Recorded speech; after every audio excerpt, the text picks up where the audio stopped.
I'd like to welcome you to another coffee break. We have one more coffee break after this, and then we're done for the year. And before I go any further, I would really like to thank the Coffee Break Committee, because I don't think I've done that this year. And they work very hard to make these mornings appear to run smoothly. And most importantly, Debbie, can you please stand up? Debbie is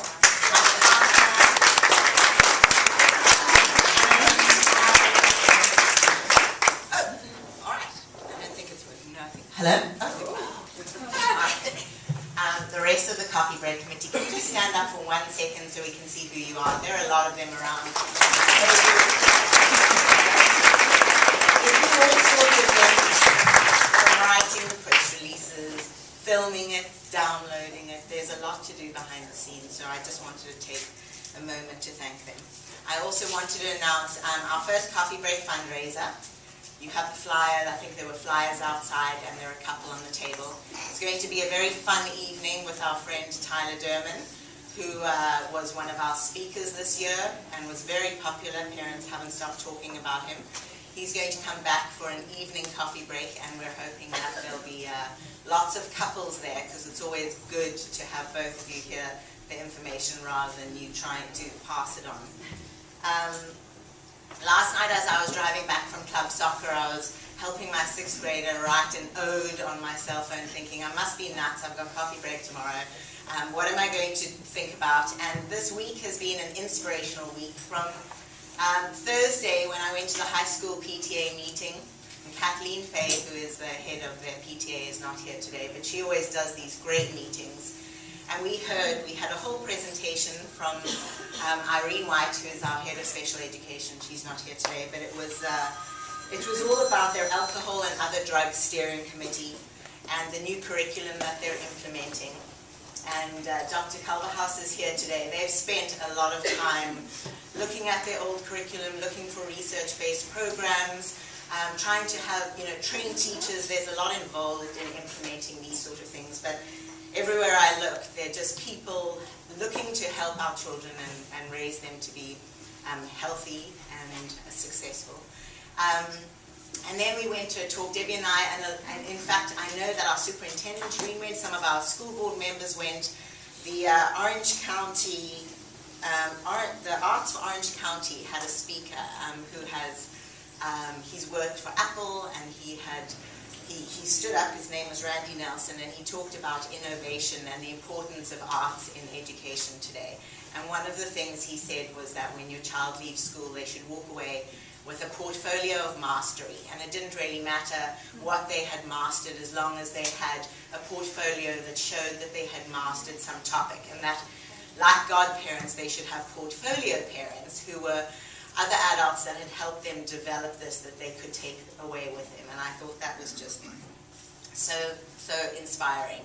And then last night I attended the opening of Bully, which is a new movie that's just coming out. And there's been a lot of controversy on the ratings, because they've rated it R. And after seeing it, I don't think they should have done that, because it really should be geared towards younger kids, especially middle school kids, and maybe even younger. And last night there was the Council of High School Kids from Corona Del Mar who were there. They had a panel talk afterwards, and everyone is raising awareness about bullying because it is prevalent. And if you'd asked me last year about bullying, I hadn't really come into contact with it. And since then, in my practice, my friends, my children, everywhere around me, I hear about bullying. So that is one topic that we hope to cover next year in Coffee Break. Anyway, as I look out today, I see this community. Brenda doesn't know who they are, but I'm going to tell you about them. From our superintendent, to our school board, to our principals. We've got head of our PTA council. We've got so many interested parents. And we have a lot of parents who are not coming, because I heard when I was on the trails yesterday, we're going to watch it on your website, so we won't be there tomorrow. So even though we don't have huge numbers, I know that parents are really making use of our website. And we're so honored today to have Brenda come and talk to us, and not only come and talk to parents, but afterwards she's going to go and speak at the high school, and we're going to film that as well. So for high school students who maybe don't get a chance to see the presentation, they can also go to our website and they can watch the high school presentation there. So while we're on the topic of alcohol and drugs, I also wanted to introduce our superintendent, Shereen Smith. She's going to talk a little bit about, I know we have a city council member, Werner Rollinger, there she is. They've been working very hard on their social ordinance. And Shereen, if you want to come up and just tell everyone a little bit about it, that would be great.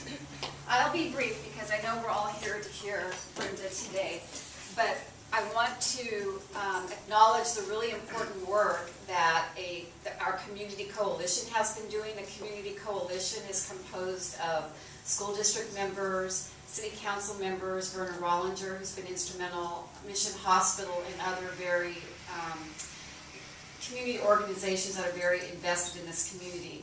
And we're looking at the problem of drug and alcohol use in our youth, and we really want to set up preventive systems and ways to help kids say no and to avoid, as you will see here, the exposure and actually almost inundation of advertising and behavior involved with alcohol and drug use. Verna, who is on the Community Coalition Committee and is a city council person, actually helped draft a social host ordinance that the city will be considering sometime in the near future. Verna? This is Werner Rollinger, who's one of our city council members. Why don't you come up and you can tell us. One thing that I would like to do, though, is encourage everyone when the city is considering this, because it's not, the city council is elected and they have to get input from the community and take a vote on whether or not the social host ordinance will be passed. I encourage you to attend the city council meeting and show your support, because this is really instrumental to help our students be able to grow up in a community that takes a strong stance against having kids involved in drugs and alcohol. I just want to say it's a pleasure to be here this morning. Part of the reason I've stayed involved in schools, my children graduated in the late 70s and early 80s, but to this day I am so grateful to our school district for the wonderful education that they received. Alcoholism and drug abuse is certainly no stranger to my family, not my children, thank goodness, but mostly in previous generations, so it's something that that I want to spend time working on. Anyway, we're going to have the social host ordinance on the city council agenda on Tuesday, April the 3rd. The meeting begins at 6 o'clock, and most of the council members are my age, give or take a few. So we really need you to be there to help all of us understand why this is important in today's world, because our experiences are from decades ago. So I hope you can all be there. Thank you very much.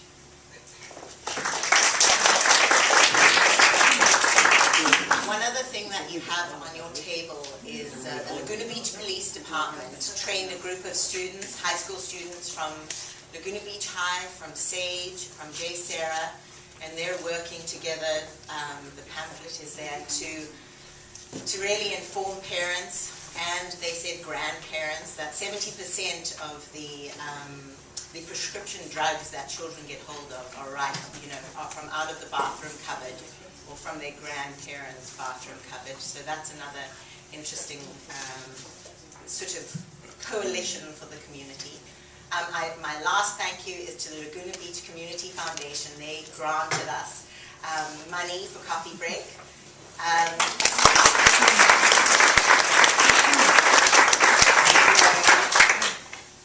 And now for our speaker of today, we're so happy to have Brenda Conlon come and talk to us. Brenda has been an alcohol and other drug educator since 1994. She works to increase abstinence, delay use of alcohol, and enable young children to make lower risk choices with their lives.